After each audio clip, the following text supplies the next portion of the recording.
कि बिहार में यदि कोई मुख्यमंत्री यदि शराब को सबसे ज्यादा बढ़ाया है तो बिहार का मुख्यमंत्री नीतीश कुमार है।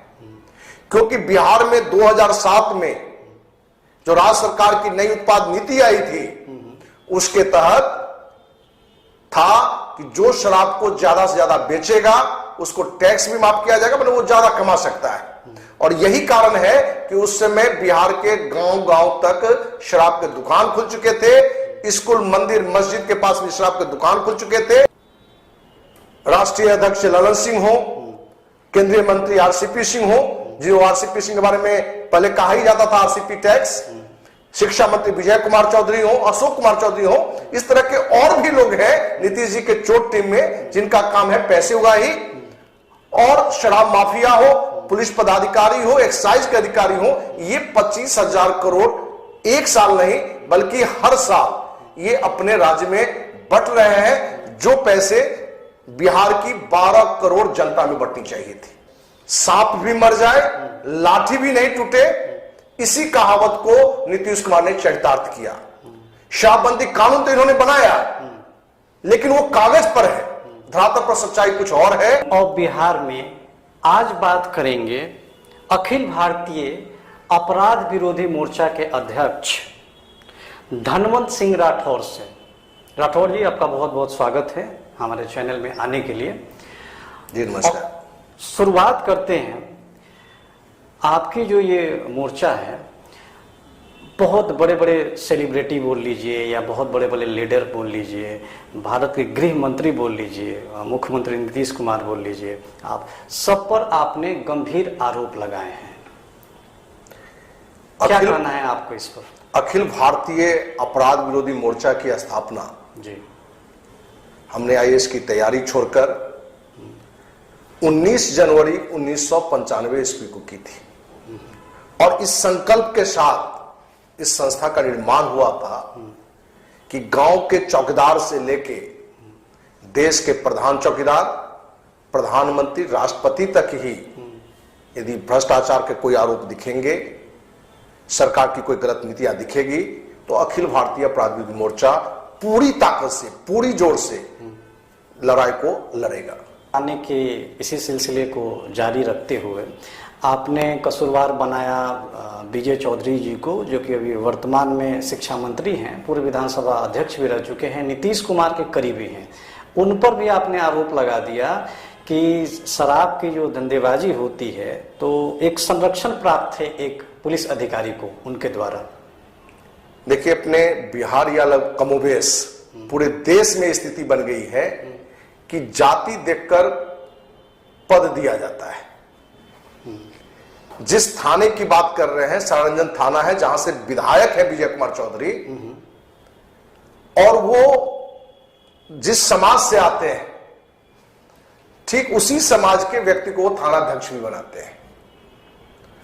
और थानाध्यक्ष पर एक बार नहीं अनेकों बार हमने बिहार के मुख्यमंत्री को पत्र लिखकर कि सारंजन में खुलेआम शराब की बिक्री होती है और उसमें थानाध्यक्ष मिला हुआ है और थानाध्यक्ष को पूर्व में विधानसभा अध्यक्ष विजय कुमार चौधरी और भी प्रेजेंट में शिक्षा मंत्री हैं। हमने खुले रूप से यह आरोप पहले भी लगाया था और आज भी हम लगा रहे हैं कि उनका संरक्षण प्राप्त होने के कारण वहां खुलेआम, जानकर आपको आश्चर्य होगा, कमोबेश बिहार के हर थाने की यही स्थिति है कि कोई महीना ऐसा नहीं है कि 2-4 ट्रक शराब नहीं बिकता है।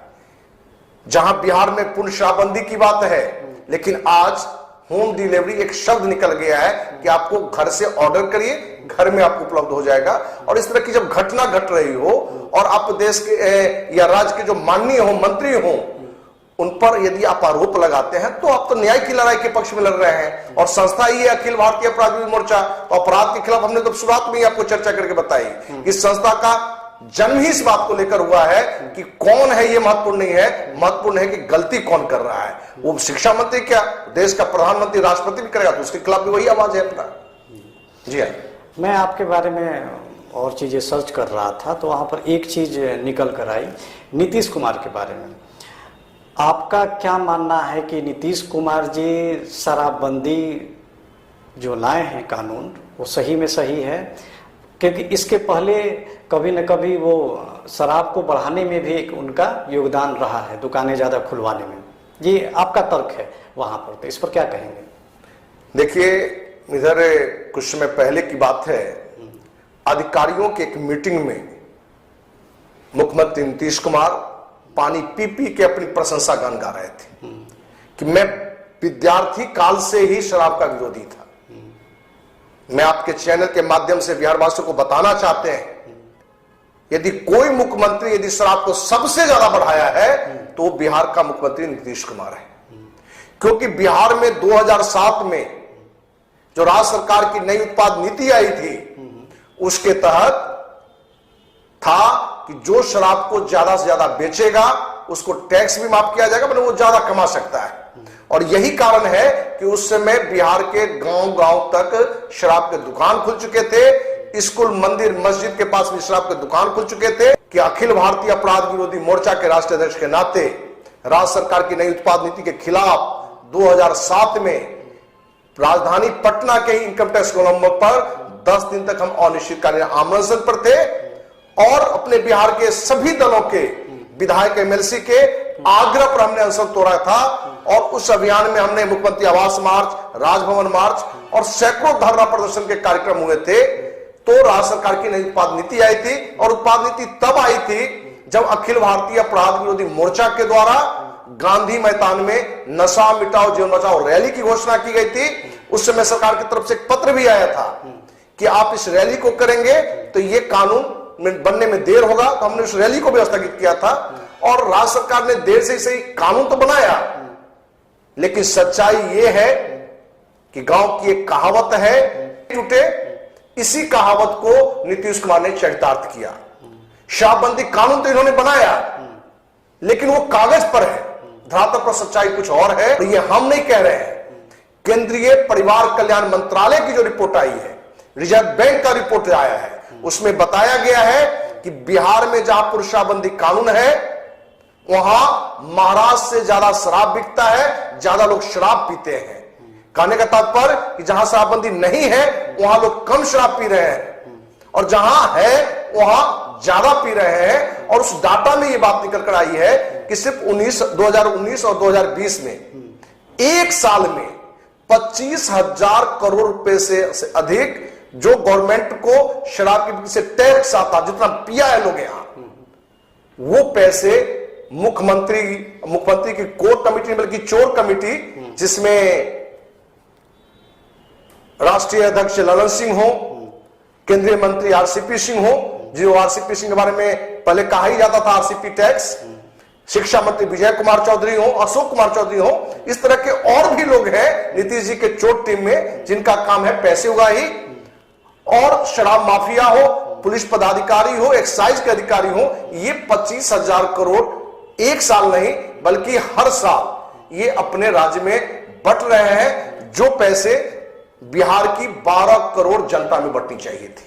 इसलिए आज सरकार की जो पुरुषाबंदी कानून है, ढकोसला, उसके खिलाफ भी हमारा आवाज उठना शुरू हो गया है। हमने लिखा भी है मुख्यमंत्री को पत्र कि मुख्यमंत्री जी आप इस कानून को धरातल पर नहीं उतार रहे हैं और कहीं ना कहीं ये फायदे के जब पर नुकसान हो रहा है। और शराबबंदी के नाम पर तो शराब खूब बिक रहे हैं पहले से भी ज्यादा, दूसरा अन्य भी नशा के पदार्थ अपने यहां युवाओं में खूब चल रहा है, जिस पर भी आप रोक नहीं लगा पा रहे हैं।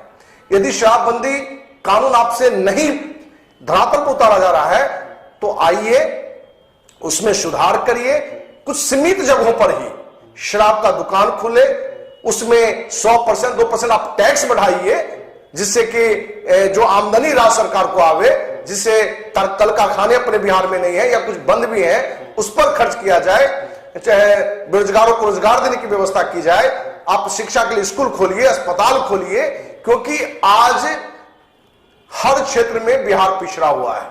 जो बिहार से बाहर किसी भी राज्य में जा रहा है तब उसको पता चलता है कि बिहार में विकास अन्य राज्यों की अपेक्षा आज भी कम है। ये थे धनवंत सिंह राठौड़।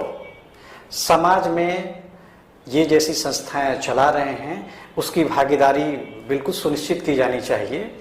बुलेटिन ऑफ बिहार की तरफ से धनवंत जी आपको बहुत बहुत शुभकामनाएं कि आप समाज में इसी तरह की एक ईमानदार छवि के रूप में आप अपनी खुद की छवि और अपनी कंपनी की छवि बनाए रखिए। जो आपकी मोर्चा है अपराध विरोधी मोर्चा, उसको भी बहुत बहुत शुभकामनाएं कि इसी तरह समाज में अवेयरनेस फैलाते रहे। Thank you very much. चलिए, आपको भी बहुत बहुत धन्यवाद।